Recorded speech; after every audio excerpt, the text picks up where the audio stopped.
Halo semuanya, jumpa lagi dengan Awan Cai di sini, duta pajak abal-abal, pelatih konsultan pajak pertama dan satu-satunya di Indonesia.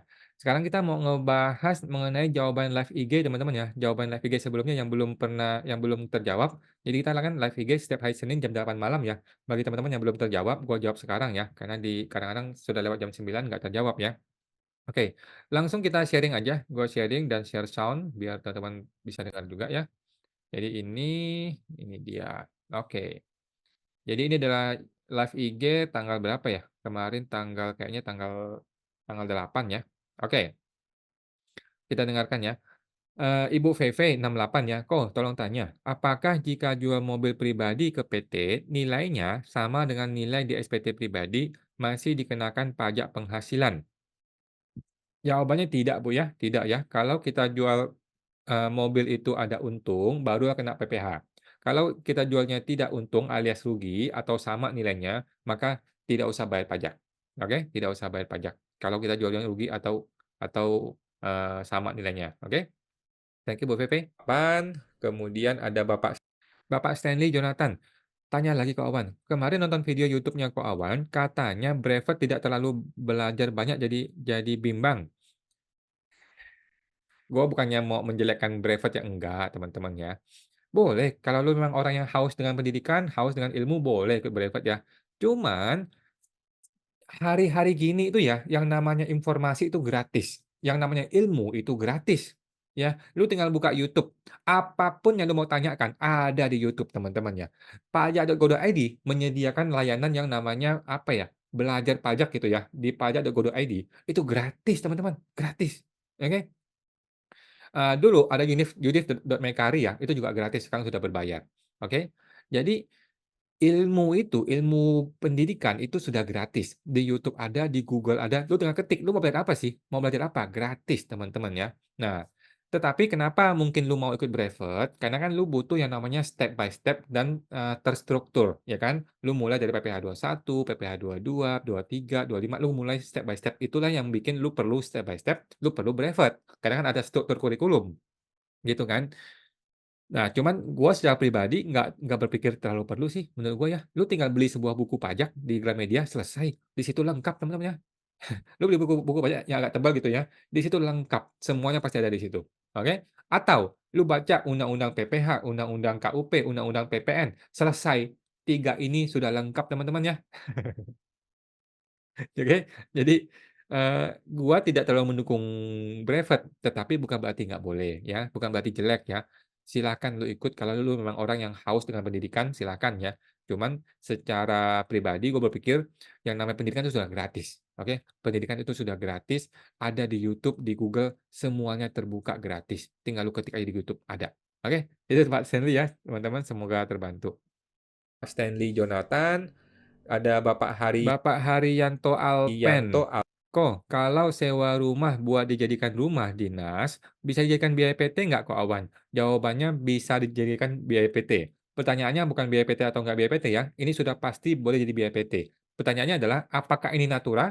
Yang kedua, apakah ini kena PPh 21 atau tidak? Oke? Mengenai natura, ya Bapak tinggal buka ke PMK berapa tuh ya? 66 kalau nggak salah ya? PK 66 ya? PMK 66 tahun 2023 mengenai, mengenai Natura ya, mengenai Natura. Di situ ada yang namanya rumah dinas komunal, ada rumah dinas tidak komunal. Kalau komunal itu bagaimana, kalau non komunal itu bagaimana, coba Bapak baca di PMK-nya ya. Komunal itu maksudnya rame-rame. Kalau non komunal itu berarti hanya untuk dia doang, gara-gara jabatan. Setahu gua begitu ya.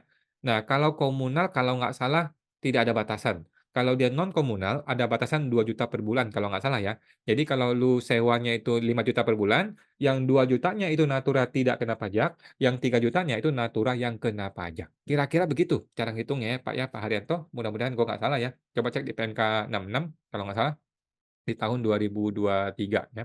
Jadi sewa rumah dinas sudah pasti boleh dibiayakan, tetapi masuknya adalah biaya PP 21 atau biaya gaji yang kategori natura. Nah, tinggal kita pecah. Natura ini apakah natura yang kena PPh 21 atau natura yang tidak kena PPh 21. Oke, tinggal dicek lagi ke PMK-nya. Oke, semoga terbantu Pak Haryanto. Alpen, mohon maaf ya teman-teman belum terjawab, nanti saya bikin video YouTube-nya. Ibu Yunita CP. STP pajak jatuh tempo Juni 2023, tetapi kode billingnya sudah expired kok. Sedangkan suratnya baru saya terima Desember. Harus gimana? Gampang, Ibu bikin e-billing yang baru.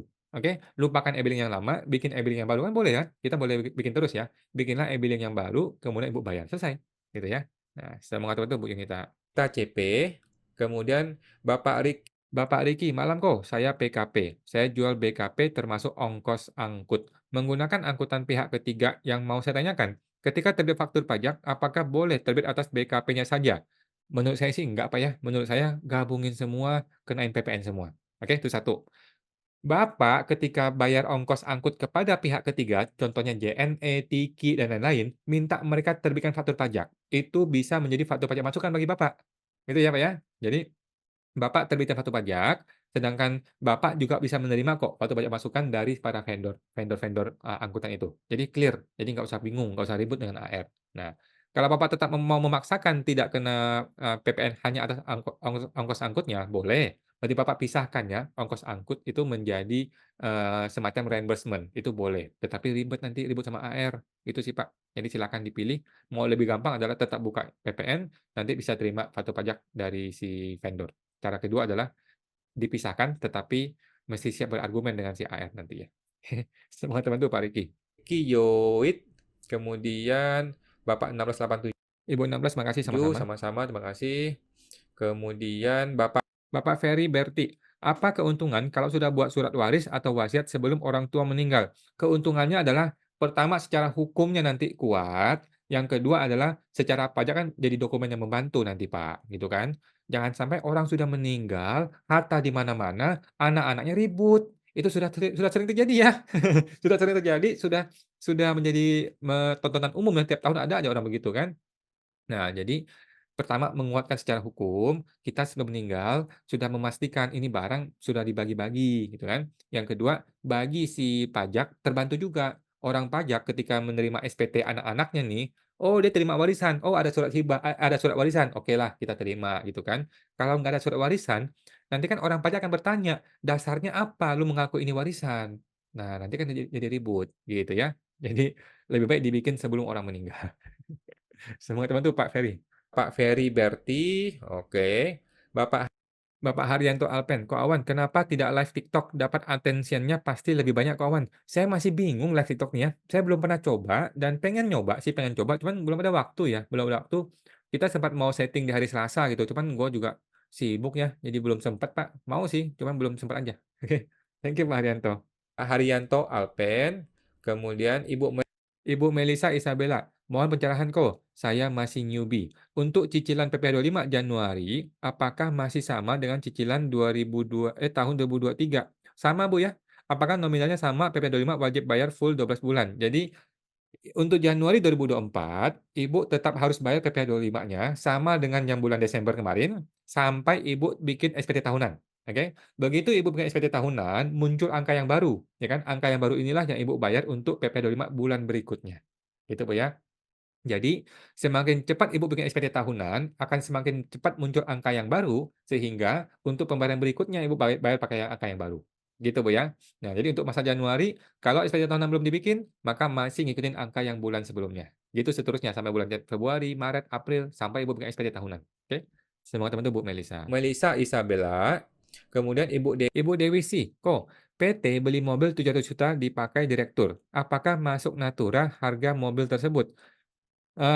Kalau direktur ini adalah pemegang saham atau dia punya gaji lebih dari 100 juta per bulan, atau ya, jadi salah satu terpenuhi, maka ini menjadi natura, oke? Menjadi natura artinya jadi objek PPh 21 dong. Nah, kemudian yang jadi objek bukan nilai mobilnya, tetapi, biaya-biaya sehubungan dengan mobil tersebut, seperti biaya penyusutan, biaya tol, bensin, parkir, biaya perawatan, biaya-biaya sehubungan dengan mobil tersebut, ya. Bukan harga mobilnya. Harga mobilnya akan masuk ke dalam aset dong, sebagai asetnya. Nah, gitu Pak ya. Kalau dia bukan pemegang saham dan dia tidak punya gaji di atas 1 juta, maka dia tidak kena. Ini adalah natura yang tidak kena PPh 21. Oke? Semoga terbantu Bu Dewi. Dewi Sik, oke. Bapak Ferry Berti, kalau beli mobil pribadi sudah pakai 3 tahun, terus dijual, apakah ada pengenaan pajak? Jawabannya tidak ada kalau rugi atau, sama harganya ya. Kalau untung baru kena pajak. Kan sudah dihapus di daftar aset? Oh tidak. Tidak dihapus, Pak, ya. Mohon terang, terima kasih. Tidak. Oh, maksud Bapak dihapus? Iya. Karena kan ketika Bapak menghapus aset dari SPT, kan masuk aset baru, namanya uang, ya kan? Mobilnya keluar, uangnya masuk, ya kan? Nilai rekening Bapak kan bertambah, atau nilai deposito bertambah, atau Bapak beli mobil baru. Nah, pokoknya sebuah aset berkurang, biasanya akan digantikan dengan aset yang baru, atau aset yang lama bertambah. Contohnya tabungannya bertambah, rekening bertambah, gitu kan? Nah, jadi Eee, mengenai pajak itu bukan mengenai ini, pajak itu mengenai ada untung apa enggak. Kalau ada untung maka kena pajak. PPH kan, pajak penghasilan. Kalau ada penghasilan, ada untung, maka bayar pajak, kalau tidak ada untung, nggak usah bayar pajak. Oke, thank you Pak Ferry. Pak Ferry berarti, kemudian Bapak Ayuk Sadewa atau Ibu ya, "Koh, kalau CV sudah tidak ada omset sekitar 4 tahunan, tapi di laporan SPT-nya masih sisa modal aktif, tetapi di tahun ini modal sudah diambil dalam bentuk prefer. SPT 23 tetap dilaporkan nggak?" Jawabannya tetap dilaporkan. Mau ada atau tidak ada modal, ada atau tidak ada kegiatan usaha, ada atau tidak ada omset dan sebagainya. Pokoknya kalau NPWP-nya masih aktif, dia tetap harus lapor SPT tahunan. Oke, Bu, ya? Nah, kalau NPWP sudah non efektif, NE, barulah tidak perlu lapor SPT tahunan. Gitu, Bu, ya. Thank you, Bu. Semoga terbantu, Bu Ayu. Ibu Ayuk Sadewa, kemudian Ibu Ayuk Ibu Ayuk, lanjutan ko. Setelah pelaporan SPT 23, alangkah baiknya kita melakukan NE setelah berapa lama setelah pelaporan SPT 23. Kalau menurut saya langsung saja, Bu. Ibu lapor SPT sekarang, ya minggu depan ajuin NE, gitu, Bu, ya. Kalau dia sudah 4 tahun tidak aktif, ya gampang lah NE-nya. Kalaupun diperiksa juga nggak ada apa-apa, gitu, Bu, ya. Segera aja. Semoga terbantu, Bu Ayu. Sadewa lagi, kemudian Bapak Webari Bapak Mitchell, Webarincel, makasih makasih kok kok sama-sama. sama-sama. Bapak Bapak Webari Webari Mitchell, "Ko, Mitchell, kalau sudah dianggap uang tunai di SPT 2023, bagaimana dengan pelunasan customer kami di bulan Januari?" "Nggak ada masalah, Pak, nggak usah pusing." Jadi gini, kan, jadi kenapa Bapak ini berpikir mau memasukkan piutang, karena kan dia berpikir ada uang gua yang masih nyangkut di sana, ya kan? Nah, padahal kan Bapak juga punya hutang ke vendor, ya kan? Bapak punya piutang kepada customer yang Bapak tidak masukkan, tetapi kan Bapak juga punya hutang ke supplier yang Bapak juga nggak masukkan kan? Jadi balancing gitu loh, Pak, ya. Kalau Bapak mau, Bapak boleh menghitung, Bapak masukin boleh. Bapak boleh loh mencatat piutang dagang, boleh di-input. Tetapi piutang dagang harus dilaporkan detailnya. Maksudnya Bapak harus punya detail. Nanti orang pajak ketika pemeriksaan akan tanya, "Piutang ini siapa saja?" Kalau nggak bisa buktikan nanti repot, gitu, Pak. Itulah alasan kenapa gue tidak laporkan hutang piutang, dengan dagang ya, dalam rangka orang pribadi. Karena ribet, nanti nggak tahu juga dia siapa-siapa aja orangnya, gitu ya. Kalau Bapak merasa nilai terlalu besar, Bapak boleh masukin sebagai uang tunai juga boleh, setara kas lainnya juga boleh, gitu sih, Pak. Oke, semua itu Pak Webari Mitchell. Oke, kemudian Ibu Ferry Bu Chan, Fedik "Malam Pak Chan. Wan, ganti presiden bulan Oktober 2024." Iya. Ya nggak Oktober lah, bulan Februari kan, gelombang satu ya, nanti kan putaran kedua mungkin bulan Juni lah. Bulan Juni udah ketahuan kok siapa presidennya. Bulan Oktober mah cuma pelantikan. Bulan Juni, Juli itu sudah jelas siapa-siapa menteri sudah jelas semua, oke. Thank you Pak Ferry Bu Ferry. Bapak Oke. I Setiawan, Ibu Bapak Is Setiawan. "Malam Pak, jika WP masuk dari bulan September, bagaimana hitungan pajaknya? Waktu Desember, pasti LB jika gunakan TER." Oke. Mengenai tar-ter-tor ini banyak orang bingung ya. Jadi teman-teman nggak usah bingung, ikuti saja aturannya, oke? Sekarang masih Januari nih, masih Januari Bos, kita udah mikirin bulan Desember, kelamaan kita mikirnya kejauhan teman-teman ya, nggak usah mikir kejauhan. Sekarang masih Januari, ikutilah ternya bulan Januari. Nanti Februari, ikutilah ternya. Maret ikutilah ternya. Tiba-tiba di bulan September ada orang masuk, ikutilah ternya, oke? Nanti di bulan Desember kita hitung ulang. Nah, oke, kalau ada LB, nanti kita pikirkan di bulan Desember. Jangan dipikirin sekarang, karena sekarang belum ada solusinya. Gitu ya. Sekarang belum ada solusinya, guys, ya. Kita biarkan negara berpikir dan bekerja keras untuk kasih kita solusinya, oke? Pasti ada solusinya. Anyway sudah ada solusinya, solusinya adalah tinggal dikembalikan uangnya, kemudian LB itu dibikin minus di bulan Desembernya, gampang kan. Tapi kalau Bapak nggak ngerti, nanti deh di bulan Desember. Gampang kok, Pak. Oke, semua terbantu, Pak Is. Kemudian Bapak Budi IM. Bapak Budi, lanjut Pak, yang di PBK kan adalah PPh badannya Pak, karena ada PPh 25 yang belum dikreditkan, sehingga PPh badan kurang bayar jadi lebih tinggi. Nggak ngerti saya Pak, terpotong Pak, nggak ngerti Pak, mohon maaf. Intinya sih nggak perlu PBK lah kalau PPh 25 ya. PP25 itu tidak perlu di-PBK, dibuang saja atau dihanguskan saja, alias disumbangkan kepada IKN, gitu Pak ya. Semoga itu Pak Budi. R, kemudian Bapak M. Bapak M. Andi Saputro. Kok mau tanya, saya tanda tangan proyek dari dinas sejumlah 10 juta. Kemudian saya terima bersihnya 9,8 juta, dipotong 2% ya. Karena kena potong pajak PPh 23 jasa. Nah, yang saya tanyakan, di pembukuan saya masukkan terpotong. Bapak ini pribadi atau badan? Kalau badan, Bapak masukin sebagai PPh 23 dibayar di muka, Pak ya. PP 23 dibayar di muka, tetapi Bapak, minta bukti potongnya ya, harus minta bukti potongnya. Andi Saputro, Ibu Oke. Ibu Yunita, kok WPOP lahir anak kedua di Februari 2023. Maka di SPT 23 nanti statusnya KI atau K2. K1 atau K2? K1 Bu, K1 ya. Jadi status PTKP itu adalah tanggal 1 Januari, bukan Desember. Oke. Jadi kalau dia lahirnya di tengah-tengah tahun, maka di tahun tersebut PTKP dia masih yang ikuti yang lama, masih yang K1, bukan K2. Oke.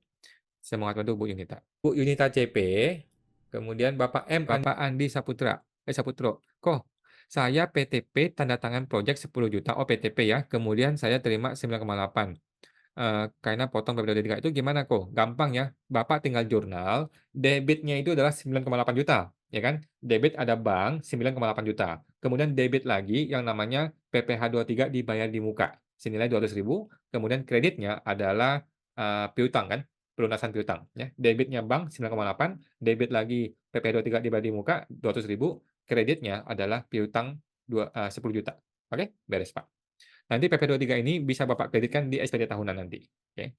Semoga untuk Pak Andri. Andi Saputro. Mohon maaf teman-teman ya, mohon maaf ya belum Bapak Hayanto, kok apakah prefer tahun berjalan, laba belum dihitung?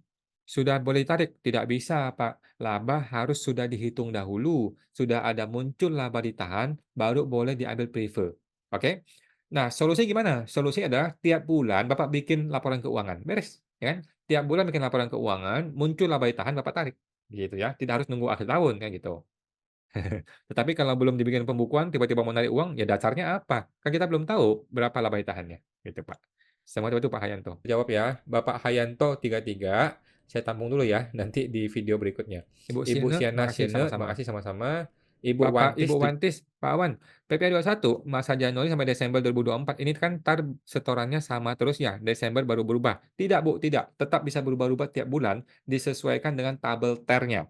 Kalau gaji dia 5 juta, TER-nya sekian. Nanti bulan Maret dia naik jadi 6 juta, TER-nya beda lagi. Nanti bulan bulan mungkin Oktober dia naik gaji menjadi 10 juta, ganti lagi TER-nya. Oke? Jadi ikuti tabel Bu, ikuti tabel ya. Nilai PPh-nya bisa berubah-ubah, nilai TER-nya bisa berubah-ubah tiap bulan. Nanti di Desember kita hitung ulang, oke? Semoga untuk Bu Wantis. 73. Oke. Bapak Bapak Sony Sonitan. masih sama-sama. Oke. Ibu Ibu Asyu Asyu. sama-sama. Oke, semua sudah selesai Oke, teman-teman ya. sudah semua teman-teman ya. Thank you teman-teman. Kita promo dulu teman-teman. Buat teman-teman yang belum tahu ya, kalau lu seorang konsultan pajak atau calon konsultan pajak atau konsultan pajak aktif atau lu petugas pajak atau lu AR yang sudah muak gitu ya. Atau lu mahasiswa atau karyawan yang ingin sukses berbisnis pajak akunting. Nah, hingga mencapai omset miliaran per tahun. Contohnya ya, gue membuka kelas baru nih, program konsultan pajak pinter, guys. Di pelatihan ini nanti teman-teman akan belajar cara ngembangin bisnis ya, pajak akunting di era digital ini dalam waktu ya kurang dari 2 tahun lah. Lu bisa punya income miliaran contohnya ya. Nah, teman-teman akan bergabung dalam komunitas eksklusif PKPP dan ada video pembelajaran step by step. Dan yang paling penting, teman-teman akan berjumpa langsung dengan gue ya, via live coaching interaktif, mungkin hari Jumat malam nanti ya, di bulan Februari. Oke guys, manfaatkan masa promo ini, PKPP ini terbaik, terbaik, the best, dan satu-satunya di Indonesia ya. Satu-satunya, the best lah. Silakan daftar teman-teman di website ya, www.programkpp.com ya. www.programkpp.com ya, untuk bergabung sana guys. Sampai jumpa di kelas pertama Anda.